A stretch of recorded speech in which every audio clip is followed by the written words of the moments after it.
Buenas tardes, estimados televidentes y radioyentes. Hoy en Caracas acaba de ser juramentado como presidente constitucional de la República Bolivariana de Venezuela el compañero Nicolás Maduro, quien ha asumido esta presidencia pues como el primer presidente chavista, como él se ha llamado, de la historia. El continuador de la obra del comandante Hugo Chávez, el responsable de seguir llevando adelante la revolución bolivariana. Un acontecimiento histórico para ese país, un 19 de abril, que es también historia para Cuba, y por eso allí estaba presente una delegación cubana encabezada por el general de ejército Raúl Castro Ruz, presidente de los consejos de Estado y de ministros. Un momento histórico para Venezuela, del cual estaremos hoy comentando en nuestra mesa redonda Maduro Presidente, que tengo el placer de compartir con los colegas Marina Menéndez, subdirectora editorial del periódico Juventud Rebelde, Jorge Legañoa, periodista y analista de temas internacionales, y Oliver Zamora, periodista del sistema informativo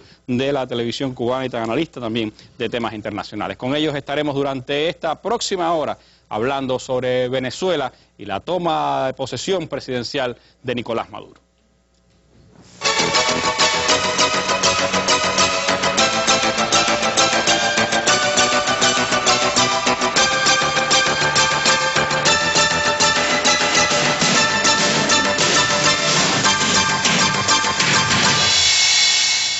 El mandatario electo de Venezuela, Nicolás Maduro Moro, fue juramentado como nuevo presidente constitucional de la República Bolivariana de Venezuela en un acto que tuvo lugar en la tarde de hoy en la Asamblea Nacional de ese país sudamericano. Ante el presidente de la Asamblea Nacional juró Nicolás Maduro pues ser, con el apoyo del pueblo de Venezuela, el presidente de ese país en memoria eterna también del comandante Hugo Chávez. Un discurso que dio allí frente a la Asamblea, donde llamó a profundizar la revolución bolivariana y también, por supuesto, pues agradeció la presencia de delegaciones de 61 países que acudieron a esta toma de posesión, entre ellos casi 2 decenas de presidentes de diversas naciones del mundo. Les propongo ver instantes de esa toma de posesión de Nicolás Maduro para después estar hablando con nuestros panelistas.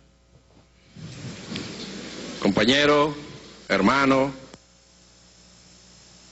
Nicolás Maduro Moros, hoy, 19 de abril, en presencia de la memoria de nuestro libertador Simón Bolívar, en presencia de la memoria de nuestro comandante eterno, comandante Hugo Chávez, en presencia de los compañeros, compañeras presidentes, jefe de gobierno, jefe de Estado, en presencia de los poderes autónomos, independientes de este hermoso país, Venezuela, en presencia de los diputados y diputadas, en presencia del pueblo en la calle, en presencia del pueblo bolivariano, del pueblo revolucionario, en presencia de nuestra Fuerza Armada.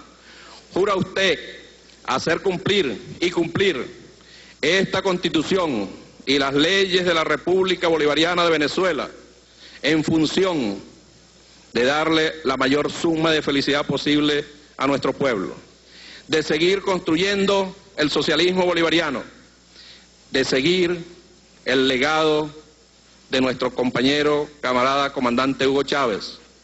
¿Jura usted ante la patria, por el Dios de sus padres, por usted mismo, que no dará ni un instante reposo a su brazo hasta que el pueblo de Venezuela termine de ser un pueblo definitivamente libre, tal como lo soñó nuestro libertador Simón Bolívar y nuestro comandante eterno Hugo Chávez? ¿Lo jura? Lo juro delante de esta Constitución aprobada por el pueblo en 1999. Lo juro hoy, 19 de abril, por el legado eterno de los libertadores. Lo juro por Dios, por Cristo Redentor, en Él y por Él. Lo juro por el pueblo de Venezuela. Lo juro por la memoria eterna del Comandante Supremo, que cumpliré y haré cumplir esta Constitución y las leyes de la República en todo lo inherente al cargo de presidente de la República Bolivariana de Venezuela, para construir una patria de felicidad independiente y socialista, para todos y para todas, lo juro. Si lo hiciere, como estamos seguros que va a ser, con el apoyo de la inspiración eterna de nuestro comandante y con el apoyo de nuestro pueblo, que Dios y la patria os premie, sino que os demande. Queda usted a partir de este momento investido como presidente constitucional de la República Bolivariana de Venezuela por el periodo 2013-2019. En nombre de este pueblo y en nombre de nuestro comandante, así será.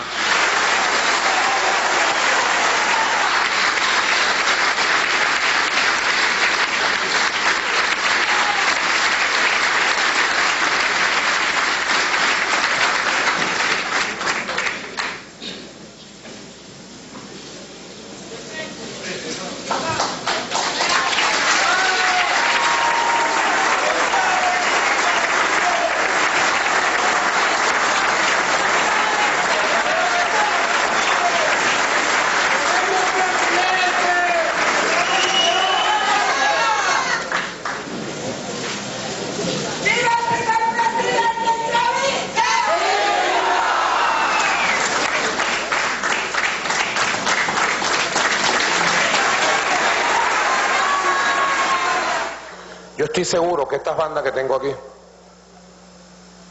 el día que me la quite, no sé exactamente cuándo será, lo que sí sé que será por la Constitución y por una elección. Yo sueño lo que soñaba el gigante. Esta banda, estoy seguro, así lo veo, el día que me la quite, será para colocársela a una mujer o a un hombre chavista. Yo soy el primer presidente chavista, soy el primer presidente obrero de la historia de esta patria. Antes no hubo un presidente obrero y tampoco un presidente chavista. Tuvimos un presidente bolivariano, revolucionario, socialista, por primera vez con Hugo Chávez. Así que yo espero llevar con dignidad estos valores de la patria y hacer realidad los sueños de Hugo Chávez Frías, que son los sueños de una patria grande, segura, en paz del pueblo venezolano. Muchas gracias, queridos compatriotas. Asumo esta presidencia con coraje, con amor y con deseos de paz. Muchas gracias. Independencia y patria socialista. Hasta la victoria siempre. ¡Chávez vive! ¡Chávez vive! ¡Chávez vive! Muchas gracias, compatriotas. Bueno, un llamado de Nicolás Maduro a profundizar la revolución. Dijo, este será un momento de avance y crecimiento de la revolución. Hagamos de estos 6 años una época de prosperidad. Quiero hacer una revolución dentro de la revolución para que construyamos una paz estable en base a la igualdad. Así señaló el nuevo presidente de la República Bolivariana de Venezuela en esta emotiva ceremonia que tuvo lugar en la Asamblea Nacional con la presencia de los diputados, buena parte de ellos, parte de la oposición no participó. Delegaciones de 61 naciones con varios presidentes presentes, entre ellos nuestro jefe general de Ejército y presidente de los Consejos de Estado y de Ministros, Raúl Castro Ruz, y también el pueblo chavista, el pueblo que trabaja y que sigue a la revolución bolivariana, que se agolpó allí a las entradas del Parlamento Nacional. Ahora mismo está teniendo lugar el desfile militar que le rinde tributo al comandante Hugo Chávez, también a los libertadores del pueblo venezolano, y donde se ha entregado las insignias de comandante en jefe de las Fuerzas Armadas Bolivarianas a Nicolás Maduro Moros. Un desfile militar, ustedes están viendo ahora imágenes acá en nuestra mesa redonda de lo que está ocurriendo en este mismo momento allá en Venezuela. La proclamación de Maduro, ya su asunción como presidente en el día de hoy, ha tenido momentos importantes, Marina, y da claves importantes también para entender el periodo que empieza en Venezuela. ¿Qué destacarías de esta juramentación de Nicolás Maduro y de sus pronunciamientos ante la Asamblea Nacional y el pueblo venezolano?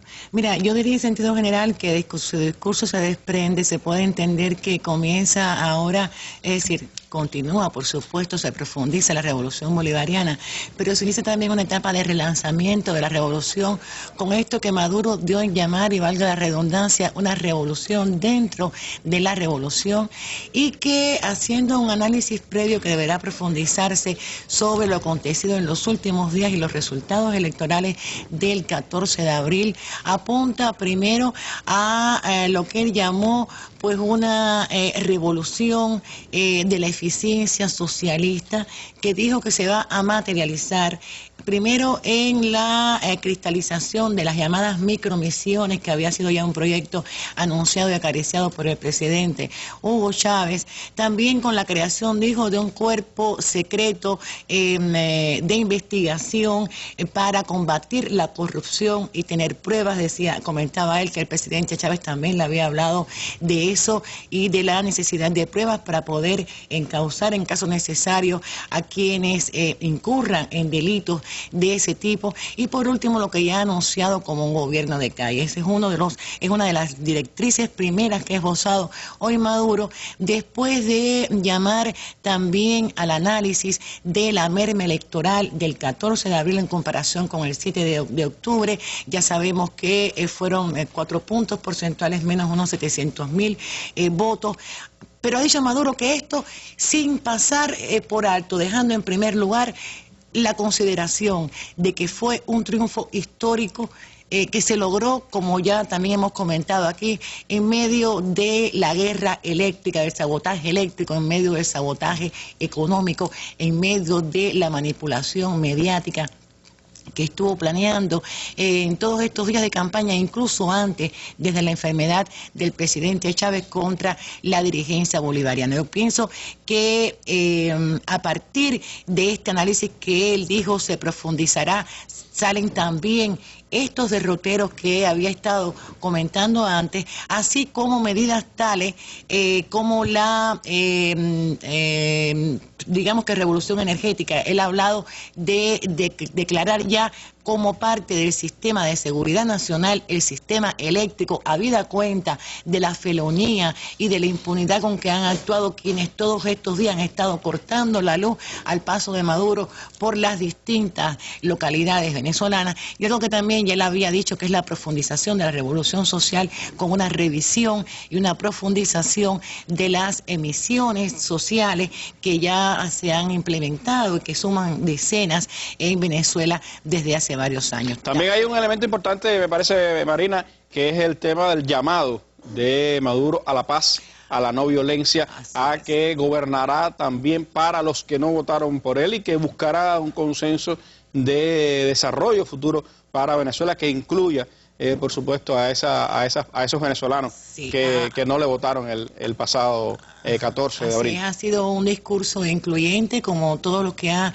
pronunciado en los últimos días, y como incluyente también ha sido hasta hoy, desde que tiene vida la revolución bolivariana, en lo que ciertamente ha llamado a los sectores más reaccionarios, más fascistoides de la derecha a dejar de manipular al resto de quienes se alinean por esa posición, y en la que ha reiterado efectivamente, como tú decías, su disposición al diálogo, y que este es un gobierno de todos los venezolanos, en fin de cuentas, y que seguirá beneficiando tanto a quienes votaron por él como a quienes no le dieron el voto. Yo creo que ha sido un discurso consecuente con los acontecimientos de los últimos días, y también consecuente con lo que el pueblo de Venezuela y Chávez esperaba de Maduro al sugerir, al pedir que se votase por él para llevar a cabo lo que va a ser de todas maneras el programa esencial de este gobierno, de este primer gobierno chavista, como se le ha dado en llamar, y que es el programa de gobierno fraguado y anunciado por Chávez en octubre para los años 2013-2019 y que será también la guía, el rumbo que seguirá Maduro en este nuevo mandato. Hay también un detalle importante, un gesto que él enalteció y que fue no solamente la unidad y la fuerza y el apoyo que le han dado en estos esfuerzos el resto de los ministros y los gobernadores del equipo bolivariano, sino también la manera en que los ministros pues han puesto hoy a su disposición, a la disposición de Maduro, sus cargos, para que siendo necesario cualquier movimiento del gabinete para ajustarse a los nuevos tiempos, a la etapa que comienza, pues dispusieran de ellos, algo que Maduro agradeció enormemente y que reconoció, así como también la labor atinada y valiente del Consejo Nacional Electoral en la persona de su presidenta Tibisay Lucena. Que Tibisay, que por cierto fue aplaudida por el pueblo que estaba allí reunido a la salida de la Asamblea Nacional por la manera en que ha enfrentado este proceso y también porque fue objeto de agresiones por parte de esos sectores de la oposición violenta de Venezuela. Hay dos cosas que a mí me llaman la atención o que me marcaron mucho en esta toma de posesión, Jorge, y me gustaría escuchar tu apreciación al respecto. Uno, el hecho de que la banda presidencial a Maduro se la haya colocado la hija de Hugo Chávez junto a uno de los compañeros de lucha, de los amigos de Hugo Chávez de sus tiempos en el ejército, que es Diosdado Cabello, el actual presidente de la Asamblea Nacional. ¿Cuánto simboliza eso de continuidad a la hora de Chávez? Y por el otro lado, la presencia de delegaciones de 61 países en tan poco tiempo que ha transcurrido desde la elección hasta hoy, en una ceremonia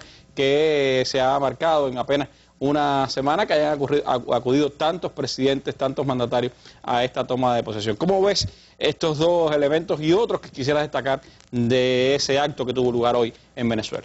Sí, buenas noches, Randy, amigos televidentes, colegas. En efecto, muy simbólico, yo lo notaba en la medida que lo iba viendo, el momento en que Diosdado Cabello, el presidente de la Asamblea Nacional, dice, pero yo quiero que te imponga la banda presidencial, la hija del comandante. Es un simbolismo grande, un simbolismo que yo resumo en que hay continuidad, que no hay una ruptura de un gobierno constitucional. Es heredero, pero más que heredero, es el hijo de Chávez. O sea, el chavismo, Nicolás lo decía, el primer presidente chavista de la historia venezolana. Eso significa mucho. Eso no es cualquier cosa. Eso es un mensaje bien claro para los que hoy dudan que ese sea un gobierno consolidado, fuerte y con un respaldo popular, que ha sido la matriz de opinión que han estado tratando de entronizar las transnacionales de la comunicación. Por otro lado, mensajes diversos. No fue un discurso puramente de gobierno, sino un discurso también de mucho amor.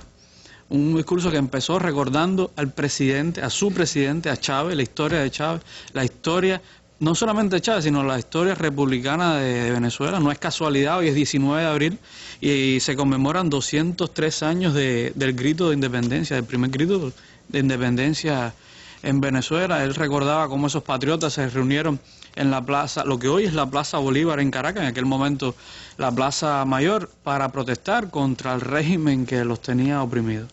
Dice Nicolás, 203 años después, es la misma Venezuela, de nuevo tratando de ser entrampada por otro imperio, sin embargo no dejándose entrampar, luchando en la calle. Y otro de los mensajes muy sinceros, muy nobles, fue al pueblo cubano. Nos llega muy de cerca. En Venezuela tenemos más de 30.000, alrededor de 32.000 colaboradores de la salud, y no solamente de la salud, tenemos de deporte, de educación, de construcción, cultura. De cuanta esfera, exacto, cultura, de cuanta esfera de la vida pública se ha hecho, vida social, se ha hecho necesario, ahí ha estado el pueblo cubano y el gobierno cubano para apoyar.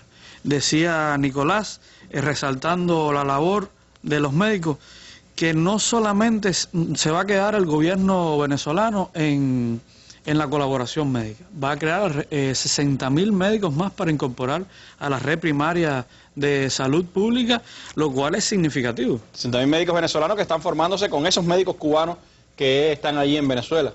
Destacó cómo los médicos cubanos no solamente han sido acogidos, sino cómo se han integrado a la sociedad venezolana. Y no solamente eso, sino cómo los venezolanos han acogido a los médicos cubanos, con un amor, un cariño, un desinterés enorme en estos días tan difíciles en los que los centros de salud también han sido parte de la estrategia desestabilizadora, cómo los venezolanos han puesto incluso su vida por delante, algo que hay que destacar, que me parece muy loable. Precisamente uno de los asesinados era un custodiado. Sí, y la octava víctima también estaba en ese grupo en La Limonera, que desafortunadamente fallecieron. Hasta allí se acercaron ayer las autoridades cubanas allí en Venezuela, en la persona de Roberto López, a ofrecer la condolencia y la solidaridad del pueblo de Cuba por ese amor y ese cariño tan grande que han tenido por el pueblo cubano. Una parte significativa de su discurso, en su primera parte, Maduro lo dedicó precisamente a Cuba, a esa colaboración, a ese amor del pueblo venezolano por Cuba, que otros intentan desvirtuar o intentan atacar y convertirlo en blanco de sus ataques y de su malicia. Recordemos que la campaña, no solamente la campaña de Maduro ahora para el 14 de abril, sino la campaña del 7 de octubre, pero vayamos más allá, las campañas presidencial del 2006, cuando Chávez se postulaba también. Cuba siempre ha sido el centro de la contrarrevolución en los ataques mediáticos. Eso no ha variado desde entonces. Y destacaba fundamentalmente hoy la presencia de Raúl. Allí nuestro presidente en Venezuela, en la Asamblea, en el medio de este contexto, en el que el otro día veíamos a diputados ultraderechistas, digamos fascistas, hablando y señalando con un dedo a Cuba. También palabras de mucho amor para Colombia. Ahí estaba el presidente Juan Manuel Santos, que tuvo que abandonar antes de que concluyera el acto en el salón protocolar de la Asamblea Nacional por problemas de trabajo, pero el mensaje fue claro: no a la xenofobia, al odio y al racismo. Que viva Colombia. Al propio Maduro lo habían atacado porque su madre es colombiana. Exacto. Y él decía, bueno, nuestro amor por Colombia no podrá ser denigrado por estos fascistas, por estos xenófobos. Y me lanzó un mensaje, yo creo, por supuesto, muy importante para el país vecino y para un país al que Venezuela en otros momentos ha encontrado pues confrontación, en el periodo de Álvaro Uribe, y que ahora pues vive un momento de mucha relación y con la presencia, además, con la colaboración de Venezuela en todo el proceso de paz que tiene lugar ahí en Colombia. Un que viva Colombia y un no a la xenofobia, al odio, en el medio de, entendamos, de que sigue el ataque mediático colombiano, de que Uribe sigue, cada vez que tiene una oportunidad, se para delante de una cámara o tiene una red social delante, ahí van los disparos al pecho, en solidaridad él completa con el fascismo de Capriles. Y realmente no dejar pasar el hecho de que en Venezuela se calcula que viven alrededor de 4 millones de colombianos. O sea, colombianos y colombianos que han sido y que votan también, que votan porque han sido nacionalizados y que disfrutan las mismas misiones que el pueblo. Que fueron nacionalizados por la revolución, reconocidos por la revolución bolivariana porque eran parte de ese sector esquilmado, olvidado y vilipendiado de la sociedad venezolana. No eran reconocidos por esas burguesías que ahora intentaban volver al poder. Así mismo, un pueblo colombiano muy trabajador que se ha integrado a la sociedad venezolana, vota, disfruta de los beneficios de las grandes misiones, salud, en fin. Nicolás Maduro, como decía Marina, paz, mucha paz. Pero como reiterábamos aquí el otro día, volvió a insistir en eso, reiteró ese mensaje sin debilidad. Ese es también el legado que está intentando sembrar desde ya Nicolás Maduro para sus años como presidente de Venezuela. Una paz con tranquilidad, pero sin debilidad ante los enemigos que intentan usurpar el poder y que intentan además subvertir el orden en ese país. Gracias, Jorge, por tu comentario. Si luché por libertad, si morí, si vencí, si viví para cantar,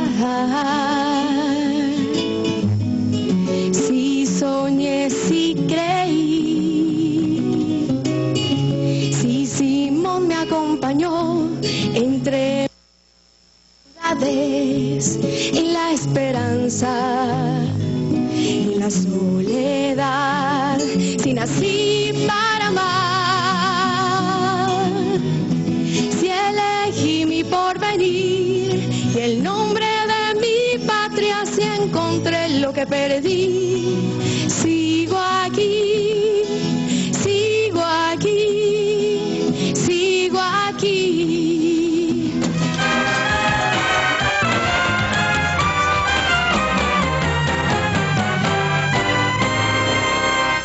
Era uno de los momentos musicales que tuvo hoy la toma de posesión de Nicolás Maduro ante la Asamblea Nacional de Venezuela. ¿Quién es Nicolás Maduro? ¿Cuál es su trayectoria? ¿Cómo ha llegado hasta la presidencia de la República Bolivariana de Venezuela? Les propongo recordar este material de nuestro colega Rolando Segura para la cadena multinacional Telesur. Nicolás Maduro, por favor, aquí. Su fidelidad ha estado a prueba en los momentos más duros.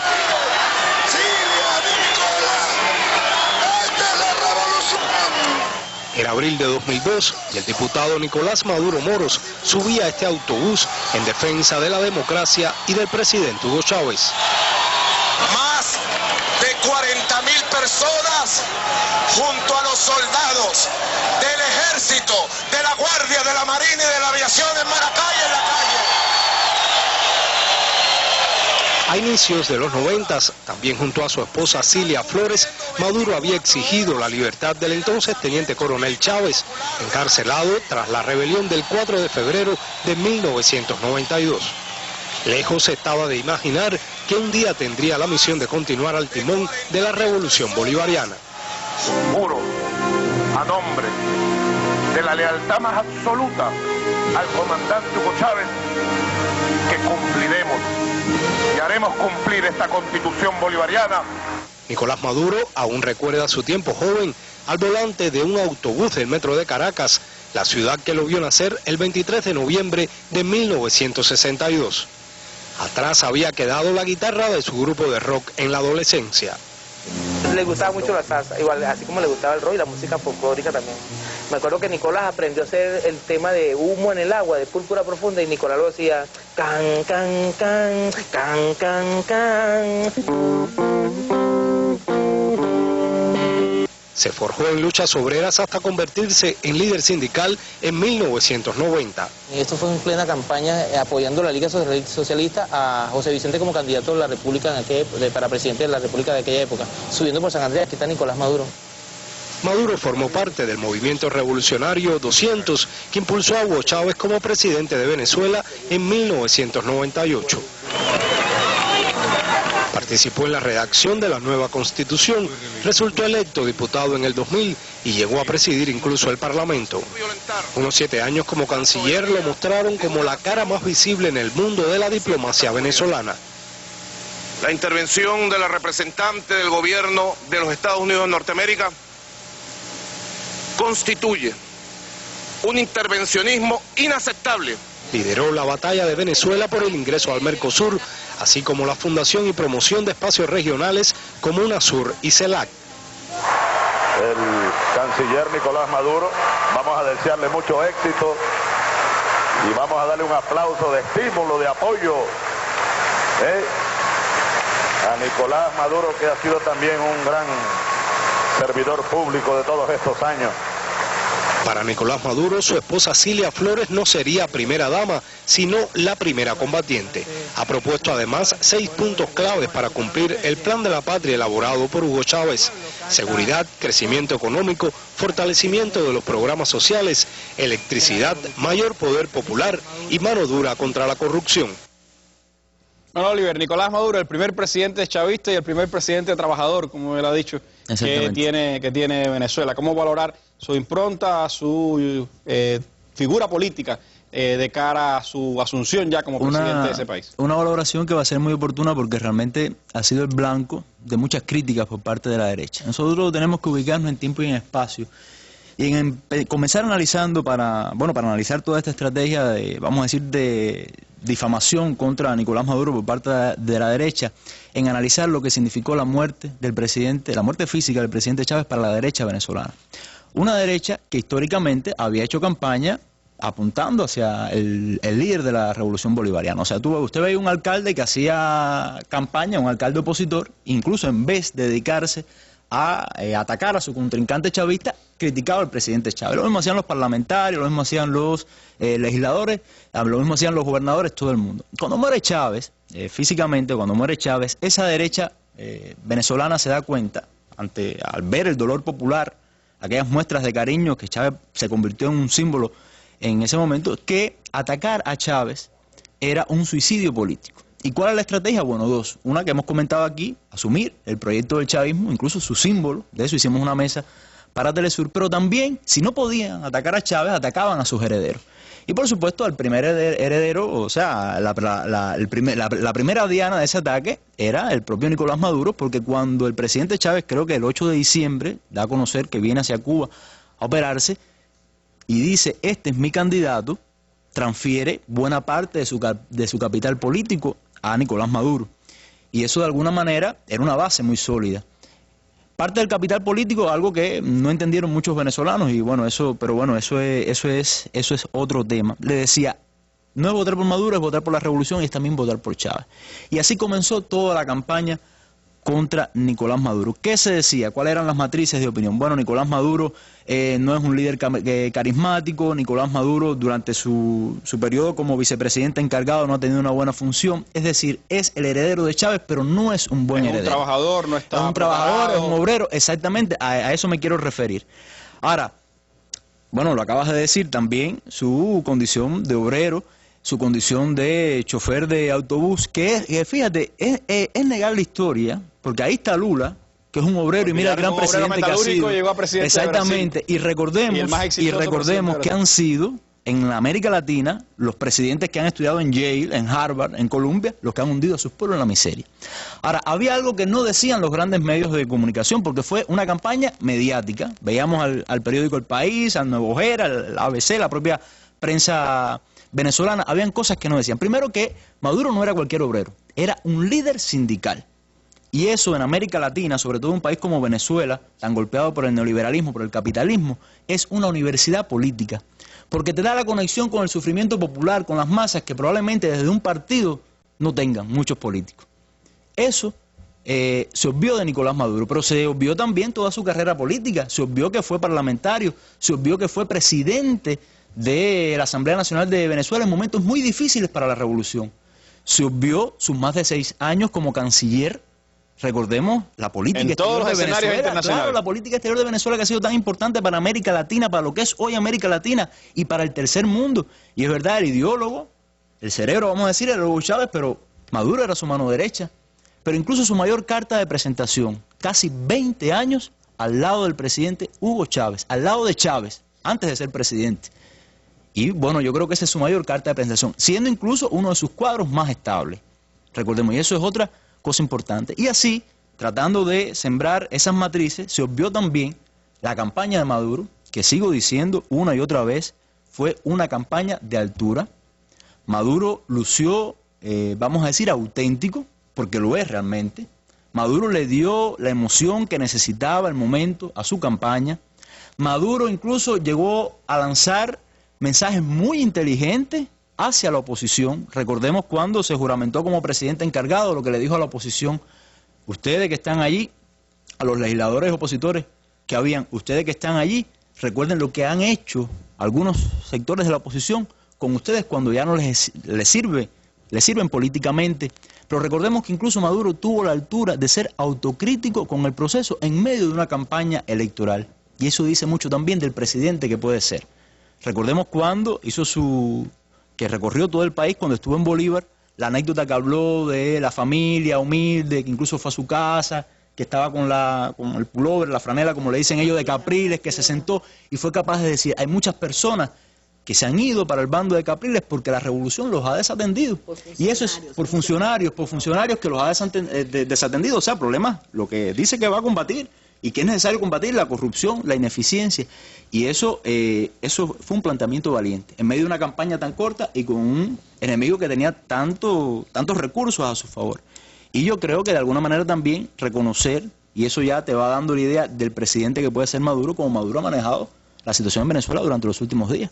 Porque ese plan de la derecha desestabilizador fracasó gracias a la sabiduría de Maduro, que no se dejó provocar.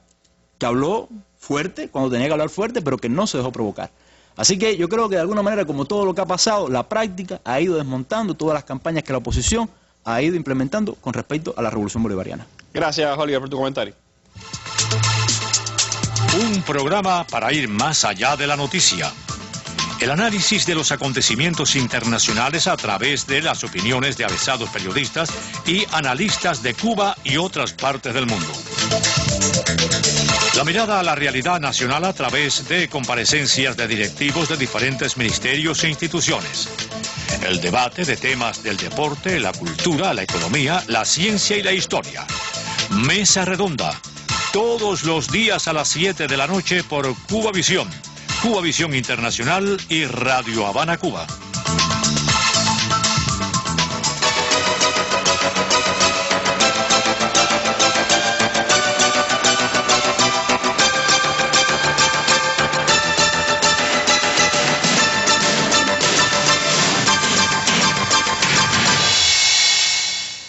Bueno, y sin duda los acontecimientos de Venezuela han conmovido a la opinión pública de América Latina, a los pueblos, a los movimientos sociales y los análisis también de los intelectuales de nuestra región. Hoy en Cuba Debate publicábamos un artículo de la reconocida periodista argentina Estela Caloni, Venezuela, otro golpe que no fue, donde habla precisamente de todas las matrices que ha intentado imponer la oposición golpista y el gobierno de los Estados Unidos. Decía Estela que fue un fracaso de Estados Unidos lo que ha sucedido en Venezuela y hablaba de que el golpismo de las últimas horas no sucedió espontáneamente, ni fueron espontáneos los miles de intentos para hackear e introducir virus a las computadoras del Consejo Nacional Electoral, así como entrar a las cuentas de diversos funcionarios, entre ellos el propio presidente Maduro. Como todos deben saber, el sistema electoral electrónico de Venezuela es considerado el mejor del mundo, el más seguro y eficaz. Probado y reconocido hasta por los enemigos, es indudablemente inviolable para nuestros países. Pero es muy peligroso e ingenuo pensar que ante la imposibilidad de detener la voluntad de los pueblos en América Latina que han derrotado las campañas más sucias de su historia, Estados Unidos no haya previsto invasiones cibernéticas y de cualquier tipo. Así señala, entre otras cosas, pues Estela Caloni en este análisis en el que dice que el golpismo que debió retroceder ante la sabia prudencia de Maduro, como decía Oliver, quien sin embargo ha llamado a hacer justicia contra los asesinos de 8 venezolanos y que además intentaron quemar viva a una persona por festejar el triunfo. Esto debería alcanzar también al largo proceso de desestabilización que se produjo desde que se conoció la enfermedad que padecía Hugo Chávez. Eso es golpismo y terrorismo golpista, afectando los logros que en estos últimos años convirtieron a Venezuela en otro país donde millones de marginados y excluidos recuperaron su derecho a una vida digna, educación, cultura, salud, vivienda y otros cambios verdaderamente revolucionarios. Así señalaba este artículo de Estela Caloni, un extenso artículo que además de ver a las tramas de cómo se ha preparado todo en Venezuela y que ha llevado también, como decíamos, a la valoración, al análisis de América Latina. No solo de sus pueblos, de sus movimientos sociales, sino también de sus mandatarios, de sus presidentes, que han visto cómo se intentan exportar focos de desestabilización desde otras regiones hacia la nuestra. Y por eso ayer fue muy importante la reunión que desarrollaron en la noche los presidentes de la UNASUR. Una reunión que dejó saldos importantes. Yo les propongo ver este material de Telesur sobre la reunión y después escuchar los criterios de Marina Menéndez. Los miembros de la Unión de Naciones Suramericanas hicieron parte de una cumbre extraordinaria en respaldo a los resultados electorales que dan como ganador a Nicolás Maduro en Venezuela. El organismo regional condenó los actos de violencia de los últimos días en el país e hizo un llamado a los dirigentes de la oposición a respetar los resultados oficiales del Consejo Nacional Electoral. La reunión extraordinaria se llevó a cabo en Lima, Perú, a unas horas de la juramentación de Maduro como presidente. Declaración del Consejo de Jefes y Jefas de Estado de Gobierno de Unión de Naciones Sudamericanas. El Consejo de Jefes y Jefas de Estado y de Gobierno de UNASUR, reunido en sesión extraordinaria en Lima, expresa su felicitación al pueblo venezolano por su masiva participación en la elección presidencial del 14 de abril último, que ratifica su vocación democrática y saluda al presidente Nicolás Maduro por los resultados de los comicios y su elección como presidente de la República Bolivariana de Venezuela. Segundo, insta a todos los sectores que participaron en el proceso electoral a respetar los resultados oficiales de la elección presidencial emanados del Consejo Nacional Electoral, CNE, autoridad venezolana competente en la materia. Tercero, ratifiquen la línea de lo señalado en la declaración de la misión electoral de UNASUR del 15 de abril último, que todo reclamo, cuestionamiento o procedimiento extraordinario que solicite alguno de los participantes del proceso electoral deberá ser canalizado y resuelto dentro del ordenamiento jurídico vigente y la voluntad democrática de las partes. En tal sentido, toma nota positiva de la decisión del Consejo Nacional Electoral de implementar una metodología que permita la auditoría del total de las mesas electorales. Cuarto, hace un llamado a deponer toda actitud o acto de violencia que ponga en riesgo la paz social del país y expresa su solidaridad con los heridos y las familias de las víctimas fatales del 15 de abril de 2013. Invoca asimismo al diálogo y a contribuir a preservar un clima de tolerancia en beneficio de todo el pueblo venezolano. Quinto, acuerda la designación de una comisión de UNASUR para acompañar la investigación de los hechos violentos del 15 de abril de 2013. Bueno, así se pronunciaba UNASUR después de concluida la reunión. En su cuenta en la red social Twitter, @Nicolás Maduro, el presidente venezolano pues exponía este mensaje: gran éxito en la reunión de UNASUR en Lima, apoyo total al pueblo y a la democracia venezolana. Gracias, Suramérica, los espero en Caracas. ¿Cómo valora, Marina? ¿Tienes esta misma precisión de Nicolás Maduro sobre la reunión de UNASUR? ¿Qué elementos destacar de este cónclave anoche, previo a la toma de posesión de hoy en Caracas? Sí, mira, a mí lo que me parece más importante sobre todo ha sido la respuesta rápida, unánime de este foro, la asistencia de todos los presidentes, una declaración que ratifica la confianza en la institucionalidad venezolana, la elección de Nicolás Maduro, que llama a la paz, y como decía hoy el presidente, agradeciendo y conmovido realmente por esta actitud de ayer de sus colegas suramericanos, una organización que dijo ha demostrado su madurez política, su madurez ética y hasta humana. Destacaba Maduro realmente la manera solidaria en que se han manifestado los mandatarios suramericanos en una actitud, Randy, que no es gratuita y que sencillamente está reconociendo de qué lado está la verdad, de qué lado está la justicia, que está salvaguardando otra vez a la democracia de un nuevo ataque fascistoide. Recordemos que ya ha sido Latinoamérica en general víctima de varios golpes de Estado llamados suaves o llamados express, en el caso de Paraguay, o disfrazados de mociones parlamentarias en los últimos años. Tenemos el caso también de Honduras y el intento de asonada policial mediante un supuesto levantamiento policial en Ecuador. Momentos todos en la que la Unión Suramericana de Naciones también interpuso sus buenos oficios, interpuso su postura unánime para detener, si fuera posible, pues todos los intentos de reversión de la democracia en América Latina, pero una defensa de la democracia real y no la que estipula la llamada Carta Democrática, por ejemplo, impuesta por Estados Unidos en la OEA, que sabemos que se invoca cuando conviene a Estados Unidos y cuando no conviene, ¿no? Yo creo que también esto demuestra, Randy, la luz larga, la sapiencia del propio presidente Chávez, que fue uno de los impulsores de la Unión Suramericana de Naciones en cuanto a la necesidad de nuestros países de estar unidos, de tener una voz y una posición común, porque hoy esta postura de UNASUR, que ya fue antes exhibida, defendida, en otras palabras, por el ALBA, está haciéndole frente también a ese poder imperial de Estados Unidos, que hoy está solo en las y no han hablado más en las últimas horas, no pueden hablar en las impugnaciones a la elección de Maduro y a la democracia de Venezuela. Creo que es otro ejemplo de la necesidad de la unidad, pero además de la manera sólida en que sigue avanzando esa unidad. Destacaba Maduro incluso la divergencia de posiciones políticas e ideológicas que hay dentro de la Unión Suramericana de Naciones y cómo, sin embargo, hablaron ayer otra vez con una sola voz, de manera firme, de manera contundente, como se ve por medio de esta declaración, de manera que yo creo que ha sido un triunfo sobre todo o un punto, vamos, para no ser tan grandilocuente, pero un punto a favor de la Unión Suramericana, a favor de la región, y que en este caso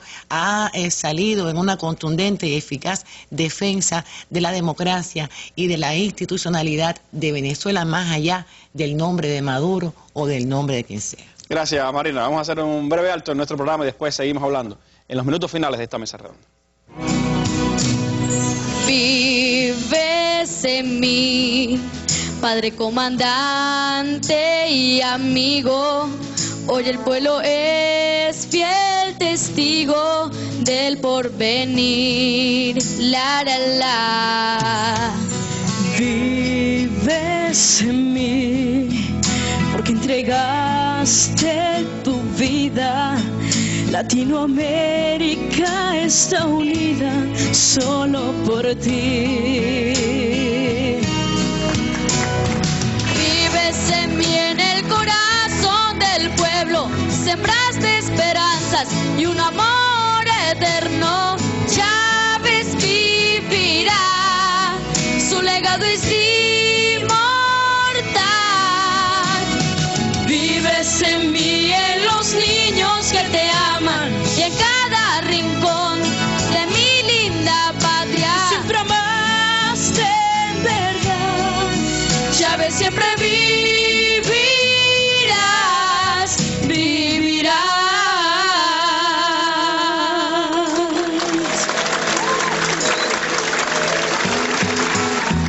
Vives en mí, amor con amor siempre se paga. No se volviste las ganas de ser feliz. La, la, la, la. Vives en mí. Otro de los momentos emotivos hoy en esa jornada en la Asamblea Nacional Venezolana, esos hermosos niños que le cantaban a Chávez y le cantaban a la revolución, en ese sentir que también la infancia ha sido protagonista de la revolución bolivariana. A propósito de la música, de la cultura, hoy quiero recordar, ha fallecido también un gran defensor de los ideales de la revolución bolivariana y del proyecto que en el campo de los medios, en el cine, en Telesur, llevó a cabo la revolución bolivariana. El gran intelectual revolucionario Alfredo Guevara ha fallecido hoy en La Habana, víctima de un infarto, y nosotros también queremos desde la mesa redonda a la que tanto ayudó, la que tanto contribuyó y también estuvo acá en nuestros estudios, pues las condolencias de nuestro programa, de nuestro colectivo, a la familia de Alfredo Guevara. Hablando de Venezuela, hablando de las realidades que vive ese país, yo les propongo escuchar lo que pensaba el pueblo bolivariano que estaba reunido hoy en las calles de Caracas para cerrar estos últimos minutos hablando de los retos que vienen por delante. Con Maduro estamos seguros, no se equivoque, porque la revolución está fuerte. No nos vamos a quitar lo que nos dio nuestro presidente Hugo Rafael Chévere Frías, porque nosotros defendemos a Nicolás Maduro donde se pare, y nosotros con fuerza, con humildad, con amor y felicidad defendemos la patria, compañeros. Está el pueblo en la calle, defendiendo a Maduro en este proceso. Estamos convocados a ser eficientes, trabajadores, más leales. Si queremos dar continuidad al legado de Chávez, debemos hacerlo con mayor lealtad, mayor compromiso, mayor trabajo, mayor eficiencia. Esos resultados electorales nos obligan a llegar donde antes no habíamos llegado, a penetrar sectores que no habíamos logrado alcanzar, a profundizar y radicalizar las políticas sociales del gobierno bolivariano, y estamos decididos a hacerlo con Nicolás Maduro al frente. Aquí está el pueblo con alegría, celebrando este logro más del proceso revolucionario, chavista, antiimperialista, socialista y revolucionario. Rodilla en tierra, camarada. Seguimos luchando, seguimos hasta que se logre el objetivo, seguiremos luchando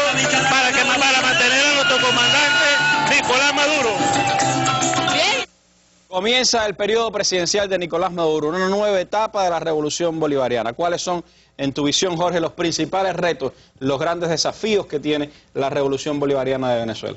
Bueno, los grandes desafíos, fundamentalmente, en principio, es, bueno, ya los viene cumplimentando los primeros días de gobierno. Primero, gobernar, cosa que no está haciendo la oposición hoy por hoy. Supuestamente Capriles ya asumió su gobernatura, o dijo que ya había asumido, pero todavía sigue sin aparecer por ahí. Bueno, retos del gobierno bolivariano, fundamentalmente, ya lo decía Marina, eficiencia o nada, como dijo Chávez el 7 de octubre. Esa gran misión de la que habla... Y ratificó Maduro hoy en su discurso. De la que habla Nicolás Maduro, que ratificó hoy, dijo que era la primera gran revolución que necesita, valga la redundancia, la revolución bolivariana. A ella va a ir enfocado todo el trabajo. Siempre Chávez hablaba de las 3 R's: revisión, rectificación y reimpulso. Chávez también hablaba de las 3 R al cuadrado, o sea, todo eso en revolución. Hay que hacer, decía hoy Nicolás Maduro, un análisis exhaustivo de por qué la merma electoral, pero mucho más allá en qué se está fallando. ¿Qué se está fallando a nivel de gobierno? ¿Dónde están los problemas? La economía, una de esas revoluciones de la que hablaba hoy Nicolás Maduro, era la economía, pero sobre todo en la base productiva. La base productiva como elemento fundamental para ir de frente a los problemas de la economía socialista que hoy enfrenta. Sustituir importaciones, un país que continúa dependiendo inmensamente de la renta petrolera, y hacia ahí va enfocado. Desde el punto de vista político, darle continuidad a la labor del presidente Hugo Chávez a nivel internacional. Ayer destacaba Cristina en UNASUR, mediante las redes sociales, Twitter, ningún país de América Latina volverá a estar solo. Lo reafirmaba una y otra vez, y es muy importante destacar eso. El papel de Venezuela en este cónclave de naciones también es fundamental. Recordemos que CELAC surgió y se consolidó gracias al trabajo persistente, analítico y visionario del presidente Hugo Chávez. Ese es otro de los retos que le vienen por delante, pero fundamentalmente el tema de la eficiencia o nada. Retos que en el orden económico son fundamentales, Oliver, pero también en el orden político son diversos los retos que tiene por delante la revolución bolivariana. Hay grandes retos, y creo que también un gran punto a favor de la revolución bolivariana. Hay un reto que me parece importante, que es la propia derecha venezolana. O sea, estamos hablando de una derecha continuamente derrotada, pero que en estas últimas elecciones, según los resultados electorales, se presenta ante el mundo. Sabemos que no es así, sabemos que hay una buena parte de los venezolanos que votaron por esa derecha, pero que no es el núcleo duro, que es un vamos a decir, un electorado fluctuante, que se piensa la mitad del país, y eso de alguna manera puede hacerla sentir con determinada fuerza para desestabilizar el país, para seguir llevando adelante planes al margen de la ley. Y ahí la revolución tiene 2 grandes retos. Primero, atraer todo ese voto de nuevo al chavismo, y segundo, hacer lo que ha hecho durante todos estos años, que es llevar a esa oposición por la senda democrática.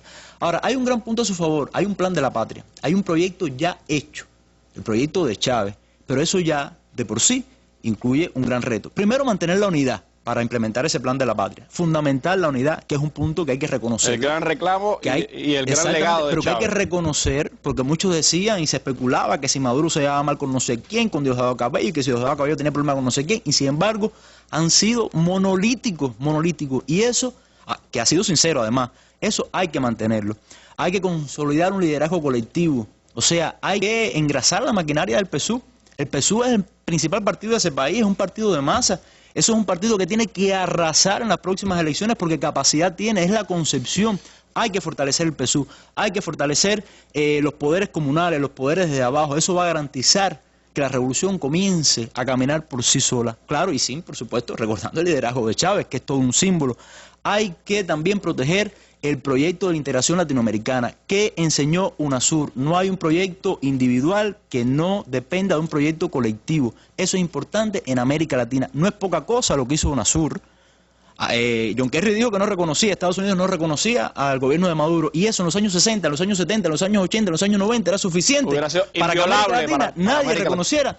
Y además recordemos las presiones de los gobiernos de derecha. El propio presidente Juan Manuel Santos recibió una carta de un expresidente diciendo que no reconociera. También saltó por allá un expresidente peruano. O sea, la derecha, la esencia de la derecha saltó, y los propios presidentes de derecha de la región supieron ir en contra de eso. Hay también otro gran desafío. El chavismo tiene que ser una doctrina política, no solamente chavista, aquel que siga a Chávez o la figura de Chávez. El chavismo tiene que ser una doctrina política. Si se logra todo esto, entonces se podrá lograr lo que dijo Maduro, unas palabras, me parece que brillantes, que dijo: yo espero que cuando entregue esta banda sea de forma democrática y para una mujer, un hombre, chavista. Ese es el gran desafío que tiene por delante la revolución bolivariana, cumplir el legado de Chávez, llevar a la práctica el programa de la patria, hacer revolución dentro de la revolución, como decía el presidente Nicolás Maduro, que hoy asumió su cargo como el primer presidente chavista en una ceremonia emotiva en la Asamblea Nacional, en un desfile también militar que se sigue teniendo lugar ahora mismo en Venezuela, y con palabras emotivas y sinceras a todo el pueblo venezolano, llamándolo al desafío que tiene por delante esa nación, sin duda símbolo de la integración latinoamericana, faro de esa integración, gracias a la gestión, gracias al ejemplo personal del presidente Hugo Chávez, y que ahora pues llevará adelante Nicolás Maduro. Allí estuvo Cuba, allí estuvo Raúl llevando el sentimiento de todo nuestro pueblo, y este 19 de abril, en que los cubanos también recordamos la derrota de Estados Unidos en las arenas de Playa Girón, la victoria de nuestro pueblo, el pueblo venezolano también ha escenificado una gran victoria y le ha propinado otra derrota más al imperialismo norteamericano. Le agradezco muchísimo a ustedes haberme acompañado esta tarde, noche, acá en nuestra mesa redonda, en esta mirada a la toma de posesión, a la juramentación de Nicolás Maduro como presidente de Venezuela, y me despido de ustedes con un fragmento de esta canción, una canción bien cubana, de Cándido Fauré, dedicada a Venezuela. Nos vemos en una nueva mesa redonda. Muy buenas noches. Por más que diga, por más que cante, por más que diga, por más que cante, Chávez para arriba, Venezuela para adelante, Chávez para arriba, Venezuela para adelante. La gente de Sabaneta, así gritan, somos Chávez. La gente de Sabaneta, así gritan, somos Chávez. Con un Maduro que sabe cómo llegar a la meta, con un Maduro que sabe